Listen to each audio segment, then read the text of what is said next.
গতকাল দিনে দুপুরে হঠাৎ করেই মিসাইলের আঘাতে কেঁপে ওঠে কাতারের রাজধানী দোহা। কিছুক্ষণের মধ্যেই জানা যায় হামলা চালিয়েছে ইসরায়েল। সম্প্রতি হামাসের কাছে ট্রাম্পের পাঠানো গাজা যুদ্ধবিরতির খসড়া প্রস্তাব নিয়ে দোহার আবাসিক এলাকার একটি ভবনে আলোচনায় বসেছিল হামাসের অন্যতম শীর্ষ নেতা ও মুখপাত্র খলিল আল হায়া সহ হাইকমান্ডের অন্যান্য সদস্যরা। তাদের লক্ষ্য করেই হামলা চালায় ইসরায়েল।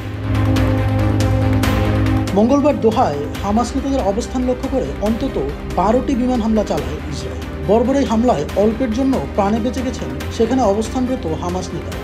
বর্তমানে তারা নিরাপদে আছে। তবে হামলায় কাতারের নিরাপত্তা কর্মকর্তা, হামাস যোদ্ধা সহ মোট 6 জন নিহত হয়েছেন বলে জানা গেছে। কাতার ভিত্তিক সংবাদ মাধ্যম আল জাজিরা এসব তথ্য নিশ্চিত করেছে। প্রতিবেদনে বলা হয়, হামলায় হামাস নেতারা নিরাপদে থাকলেও ক্ষতিগ্রস্ত হয় তাদের শেল্টার দেওয়া হোটেলটি। সেখানেই গাজায় যুদ্ধ বন্ধের শর্ত নিয়ে আলোচনা করছিলেন হামাস নেতারা। RICL TMX, যুগের পর যুগ স্থাপনা থাকে মজবুত।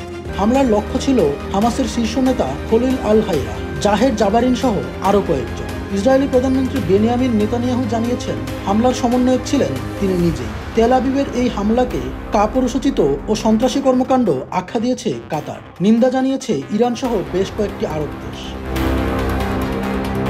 তবে এই হামলায় খুবই অসন্তুষ্ট হয়েছেন মার্কিন প্রেসিডেন্ট ডোনাল্ড ট্রাম্প। বলেছেন, কাতারে হামাস শীর্ষ নেতাদের উপর ইসরায়েলের হামলার ধরন তাকে সন্তুষ্ট করেনি। এটি গাজায় শান্তি আলোচনার ভবিষ্যৎ অনিশ্চিত করে দিতে পারে। মঙ্গলবার স্থানীয় সময় সন্ধ্যায় সাংবাদিকদের সঙ্গে আলাপকালে ট্রাম্প বলেন, আমি পুরো পরিস্থিতি নিয়ে খুশি নই। এটি ভালো পরিস্থিতি নয়। তবে একটাই কথা বলতে পারি, আমরা বন্দীদের ফেরত চাই, কিন্তু এই ঘটনা ঘটার ধরনে আমরা সন্তুষ্ট নই।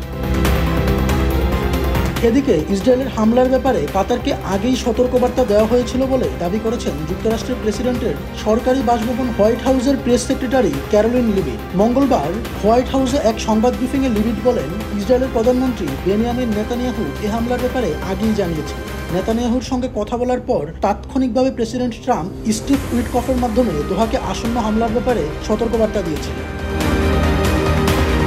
এদিকে এই ঘটনায় কাতারের প্রতি সংহতি জানিয়ে মঙ্গলবার বিবৃতি দিয়েছেন বিএনপির ভারপ্রাপ্ত চেয়ারম্যান তারেক রহমান।